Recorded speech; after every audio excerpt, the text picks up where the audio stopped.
Seigneur soit béni. Il est bon pour nous de le célébrer de tout notre cœur. Et nous voulons chaque jour grandir dans cette célébration que nous devons au Seigneur. Voilà, on va commencer cette étude biblique concernant le fruit de l'esprit. Et je vous invite à faire une première lecture. Nous ferons d'autres lectures dans la parole de Dieu. Nous croyons que la Bible est l'autorité de notre foi. Notre foi est fondée sur la parole de Dieu, les Saintes Écritures, et nous croyons que ce que le Seigneur nous dit dans sa parole est bon pour notre âme. Vous êtes d'accord avec moi, frères et sœurs? Et Jésus a rappelé ces paroles, « L'homme ne vivra pas de pain seulement, mais de toute parole qui sort de la bouche de Dieu. » Alors je vous invite à ouvrir votre Bible dans l'Épître aux Galates, chapitre 5, et à partir du verset 13.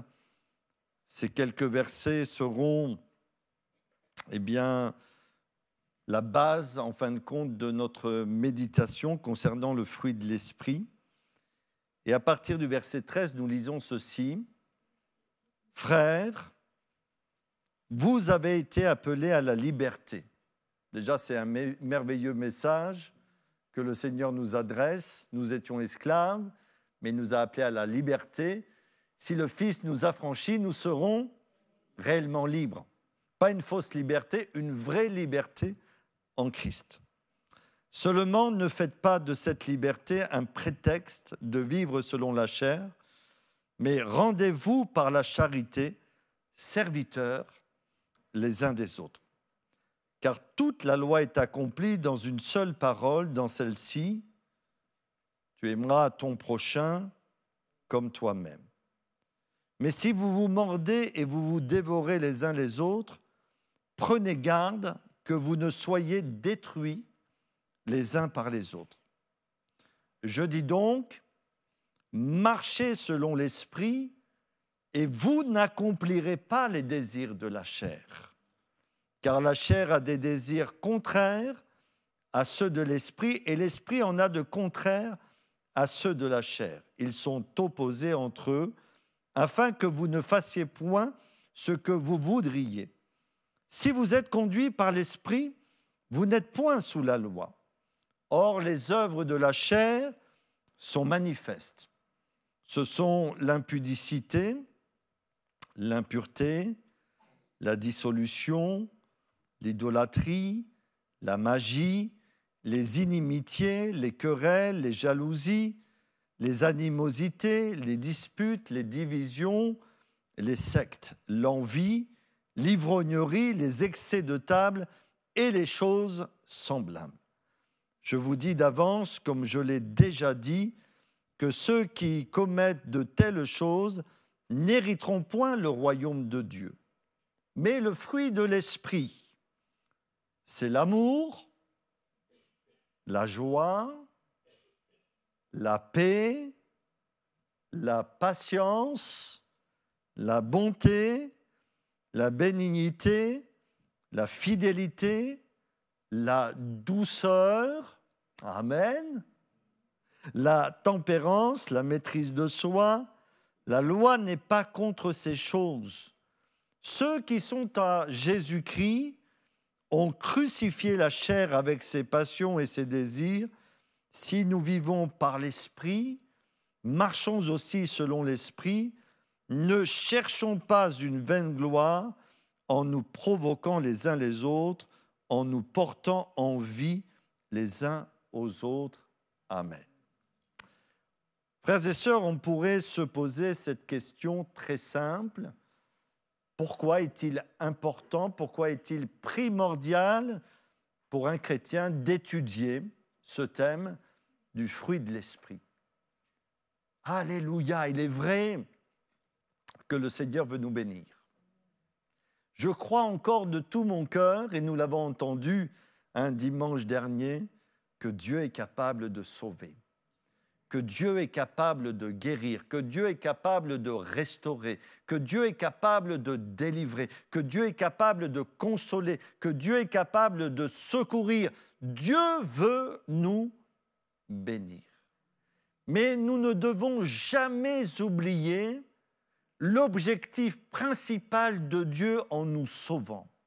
Et cet objectif, nous le découvrons notamment dans l'Épître aux Romains, au chapitre 8, verset 29.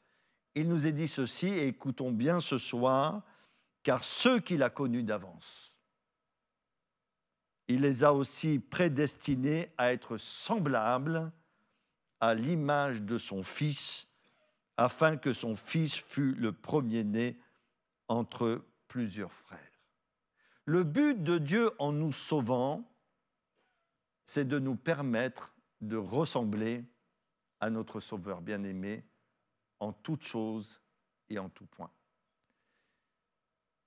Ce qui est important au Seigneur, ce n'est pas simplement ce que nous faisons, frères et sœurs, mais ce que Dieu regarde en premier, c'est ce que nous sommes. Et ce que nous faisons découle de ce que nous sommes. À maintes reprises, le Seigneur Jésus a dénoncé parfois, et bien souvent même, le caractère religieux de ces personnes qui passaient pour des gens spirituels, mais qui ne l'étaient pas en fin de compte. Par exemple, en ce qui concerne la prière, il va dire ceci, « Lorsque vous priez, ne soyez pas comme les hypocrites qui aiment à prier debout dans les synagogues et au coin des rues, pour être vus des hommes, je vous le dis en vérité, ils reçoivent leur récompense. » Il y avait des croyants, ils avaient des pratiques religieuses, mais il y avait une incohérence dans leur vie spirituelle, il y avait un décalage entre ce qu'ils faisaient et ce qu'ils étaient. Ce qui est important aux yeux de Dieu, et nous allons le découvrir dans cette introduction, c'est ce que nous sommes, et particulièrement ce que nous sommes dans la personne de notre Seigneur Jésus, puisque la Bible nous dit que nous sommes morts avec Christ au péché et nous sommes ressuscités par la puissance du Saint-Esprit pour vivre avec lui.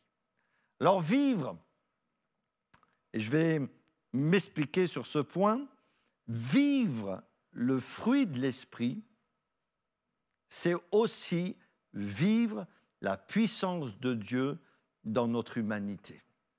Je me répète, vivre le fruit de l'Esprit, et nous avons vu ici quelques facettes de ce fruit de l'Esprit dans ce passage des Écritures, et tout au long de cette méditation, nous allons découvrir chacune de ces facettes. Nous allons essayer d'approfondir ce que le Seigneur veut nous communiquer. Mais vivre le fruit de l'Esprit, c'est vivre la puissance de Dieu dans notre vie et dans notre faiblesse, dans notre humanité. Je vais continuer sur cette pensée-là parce qu'elle me semble importante. Jésus va dire ceci, « Je vous donne un commandement nouveau, aimez-vous les uns les autres. » Vous le connaissez, ce commandement.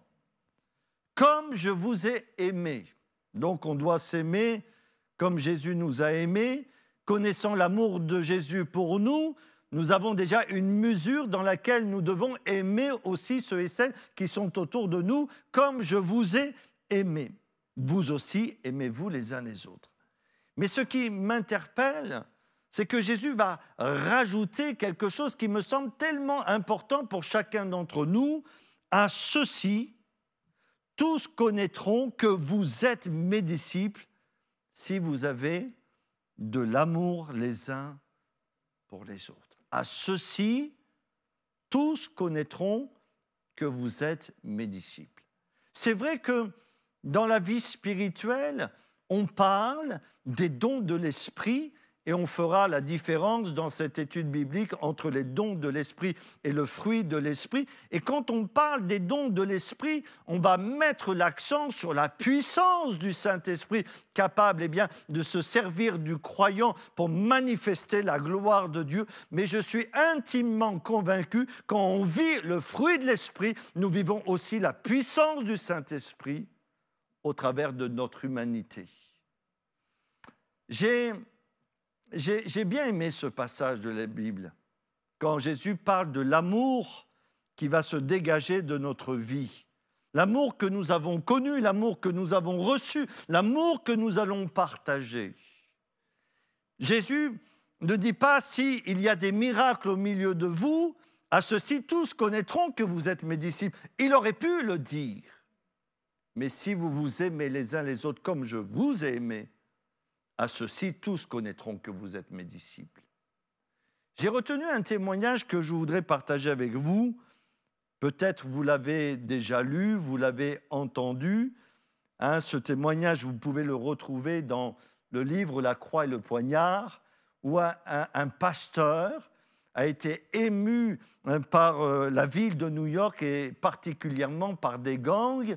Et il va décider sur un appel du Seigneur de se rendre dans ces quartiers pour prêcher le message de l'Évangile. Et notamment, il va rencontrer un chef de gang qui s'appelle Nicky Cruz et il va lui témoigner de l'amour de Dieu. Et je voudrais vous montrer combien l'amour de Dieu, c'est une puissance pour le monde qui nous entoure. Alors, je ne vais pas prendre le témoignage du point de vue de David Wilkerson quand il rencontre Nicky Cruz, mais je vais plutôt prendre le témoignage de Nicky Cruz quand il rencontre David Wilkerson et voir ce qui s'est passé dans son cœur. Je vous lis ces quelques lignes que j'ai récupérées qui parlent de ce témoignage. Il va dire ceci, Nicky Cruz qui parle, « 3 fois j'avais entendu cette déclaration de mauvais augure émanant d'un homme que nous surnommons tous le pasteur Maigrichon. » Ce n'est pas très sympathique, mais c'était le surnom qu'ils avaient décidé de donner à David Wilkerson. Je connaissais son véritable nom. La première fois que je l'avais aperçu à l'école située juste en face de mon appartement, il s'était dirigé droit vers moi en présence d'une multitude constituée par des membres de gang. Il avait tendu la main en disant « Nicky, je m'appelle David Wilkerson, je suis un pasteur de Pennsylvanie. » Je m'étais contenté de le regarder d'un air fixe et de dire « Allez au diable, pasteur. » Sans se laisser démonter, cette petite mauviette chétive avait continué « Je suis venu te parler de Jésus, Nicky, il t'aime vraiment. » J'eus la sensation d'un animal piégé sur le point d'être mis en cage. Derrière moi, il y avait la foule. Devant moi, il y avait le visage souriant de cet homme maigrichon qui parlait d'amour. Personne ne m'aimait, personne ne m'avait jamais aimé. Alors que je me tenais là debout, mes souvenirs remontèrent dans le passé pour s'arrêter au jour lointain où j'avais entendu ma mère me dire « Je ne t'aime pas, Nicky. » Je pensais, si ma propre mère ne m'aime pas, alors personne ne m'aime ou ne m'aimera jamais. Approche-toi de moi, pasteur, et je te tue, m'étais-je écrié en reculant pour retrouver la protection de la foule. J'avais peur et je ne savais pas quoi faire. Ma seconde rencontre avec lui eut lieu le même jour, peu après la première. Effrayé, je me précipitais à travers la foule, j'empoignai ma petite amie Lydia et m'éloignai de l'école dans la rue de Saint-Édouard. Une fois en sécurité dans le sous-sol où les mosmos passaient leur temps, je mis le tourne-disque à plein volume et me mis à danser avec Lydia. Pourquoi ne parvenais-je pas à couvrir le son de ces 3 petits mots stupides ? Jésus t'aime. Bientôt, je me rendis compte qu'il y avait quelqu'un à la porte. En levant les yeux, j'aperçus le même pasteur Maigrichon à l'entrée. Dans ce sous-sol crasseux, sa présence en chemise blanche, costume et cravate impeccable paraissait vraiment déplacée. « Où est Nicky ?» demanda-t-il à un des garçons. En faisant un signe de tête dans ma direction, Israël, mon meilleur ami, s'empressa de quitter la pièce. Wilkerson la traversa comme si elle lui appartenait, le visage éclairé d'un grand sourire. Il avança encore la main dans ma direction et dit « Nicky, je voulais simplement te serrer la main. » Sans lui laisser le temps de finir, je le frappai durement au visage, puis je lui crachai dessus. Nicky, on a aussi craché sur Jésus, poursuivit avec obstination cette personne. Sortez d'ici, hurlai-je, et je le poussai vers la porte. Avant de partir, il dit, « Niki, je veux simplement te dire encore que Jésus t'aime. Sortez d'ici, imbécile de prêtre. Vous ne savez pas de quoi vous parlez. Je hurlais à plein poumon.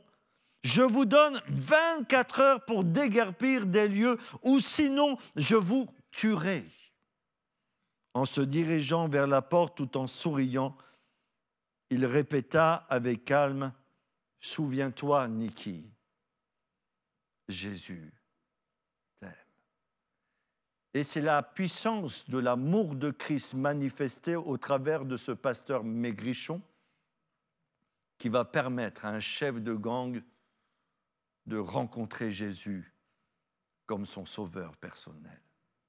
Je voudrais vous dire, frères et sœurs, quand nous manifestons par la puissance du Saint-Esprit l'amour de Dieu, nous manifestons la puissance de Dieu. Quand nous manifestons la joie de Dieu, nous manifestons la puissance de Dieu. Quand nous manifestons la patience de Dieu, nous manifestons la puissance de Dieu. Quand nous manifestons la bonté, la bénignité, la fidélité, la douceur, même nous manifestons la puissance de Dieu. Est-ce qu'il ne faut pas, dans ce monde de violence, que la douceur de Jésus triomphe dans les cœurs? Dans un conflit, par exemple, lorsque tout devient difficile et que nous sommes animés de la douceur de Christ, eh bien, la douceur de Jésus, la puissance de Dieu est capable, à mon sens, de faire toute la différence. Non pas la douceur de l'être humain, du caractère, mais bien la douceur qui vient du ciel, celle qui est capable, eh bien, de trancher, mais avec cet amour du Seigneur, la tempérance et tous les autres fruits ou le fruit de l'esprit. Alors, simplement, je voudrais vous dire que le but de cette étude biblique, puisque toute étude biblique doit être d'abord pratique, il est bien que nous connaissions les passages des Écritures, il est bien que nous méditions tous ces passages, il est bien que le Seigneur ôte de nos vies toute forme d'ignorance afin de rentrer pleinement dans la connaissance et la révélation des Écritures. Mais le but principal, c'est que nous puissions vivre le fruit de l'esprit dans notre vie, dans notre humanité et dans notre faiblesse.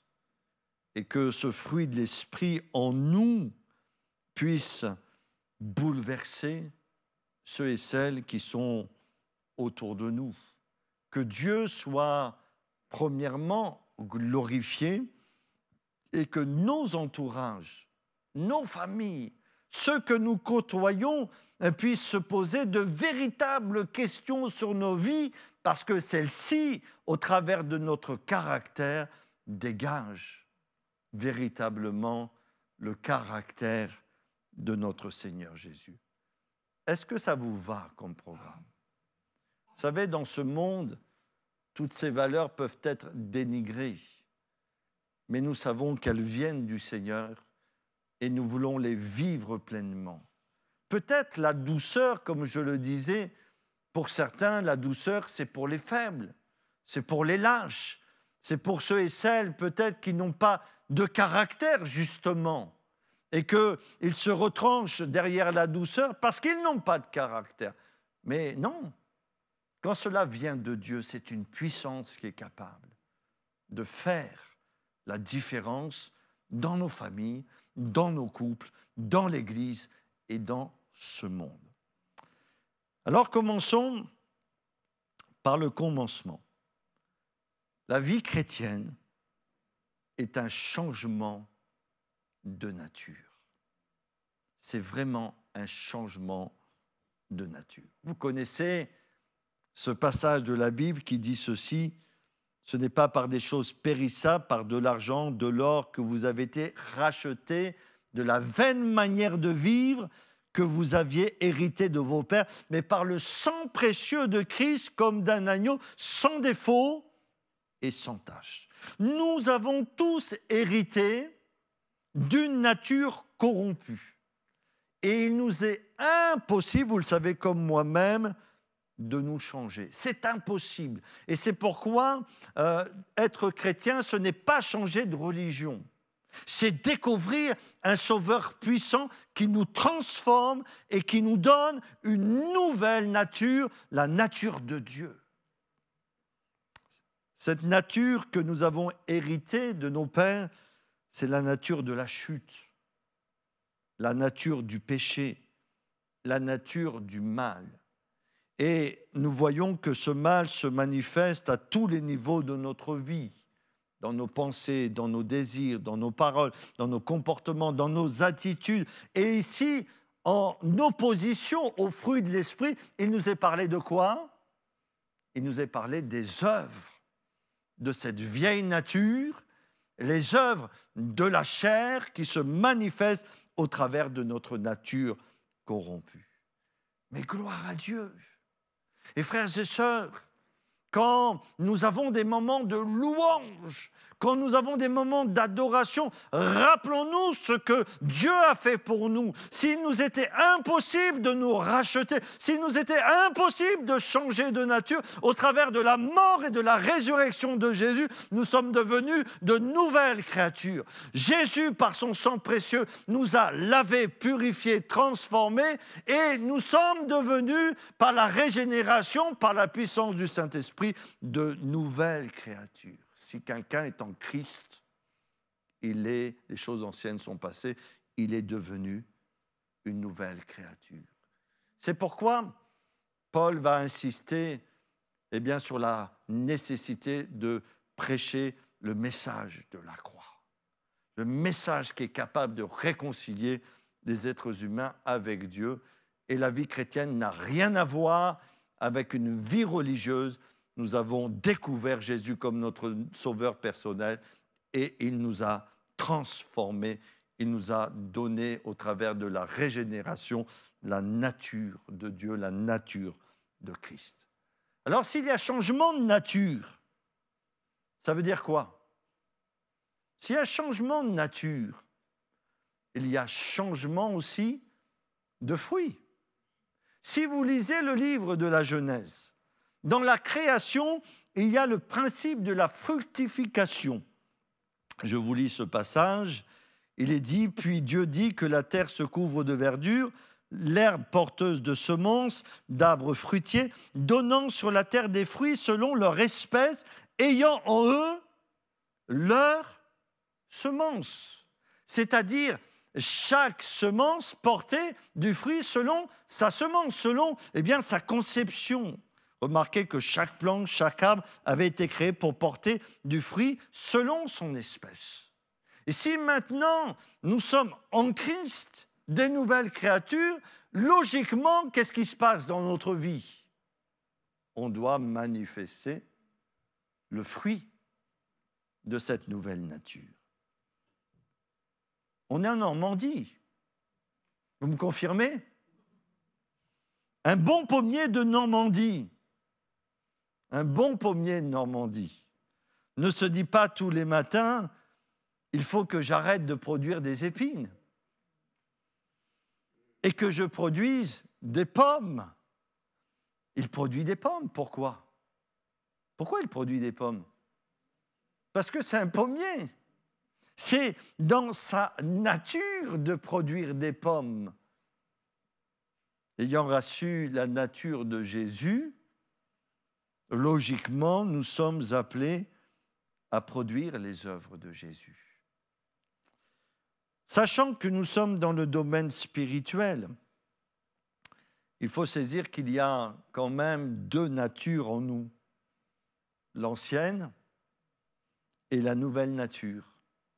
Et selon notre marche avec le Seigneur, notre marche selon la chair ou la marche selon le Saint-Esprit, nous allons produire les fruits en conséquence. Jésus va dire dans l'Évangile selon Jean, chapitre 15, « Je suis le cep, vous êtes les sarments, celui qui demeure en moi et en qui je demeure, porte beaucoup de fruits, car sans moi, vous ne pouvez rien faire. » Et frères et sœurs, tant que nous laissons à Dieu et au Saint-Esprit la première place dans notre vie, quand nous considérons ce que nous sommes maintenant en Christ, il y a des passages extrêmement forts qui parlent ensuite de la position de notre nature corrompue. La Bible nous dit que le vieil homme, il a été crucifié et que nous sommes maintenant ressuscités avec Jésus. Dimanche, par exemple, nous avons eu la joie de voir des personnes s'engager avec Jésus par les eaux du baptême. Mais le baptême, c'est le symbole même de notre mort et de notre résurrection avec Jésus. Parce que quand nous prenons la personne et que nous la plongeons dans l'eau, qu'est-ce que cela signifie? Que cette personne est morte à son ancienne vie, que cette personne est morte à son péché, que cette personne est morte en Christ. Mais quand on la sort de l'eau, ça veut dire quoi? Elle est ressuscite à une nouvelle vie avec Jésus. Et tant que Jésus a la première place dans notre vie, eh bien nous allons manifester le fruit de l'Esprit. C'est pourquoi Paul dit ici dans Galates, je dis donc, marchez selon l'Esprit et vous n'accomplirez pas les désirs de la chair.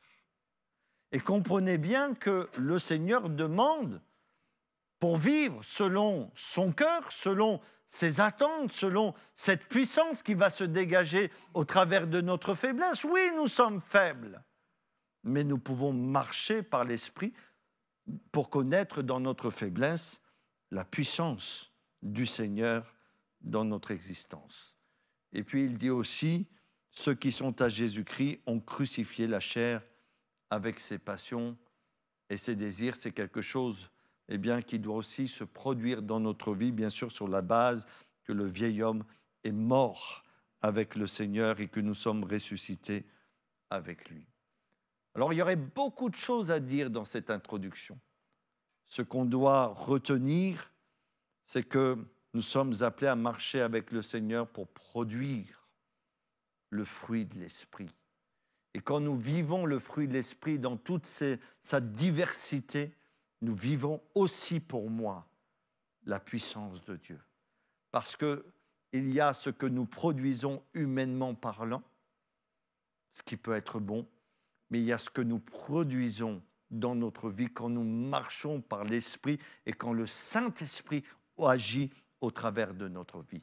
Et si nous reprenons l'exemple de David Wilkerson, c'est par l'amour de Dieu qu'il a pu s'adresser à Nicky Cruz pour lui permettre de rencontrer Jésus. Alors je terminerai simplement cette méditation de ce soir et nous allons continuer notre cheminement dans ce thème biblique avec une question: comment le fruit de l'Esprit se manifeste dans notre vie? Comment? Est-ce que vous avez déjà réfléchi?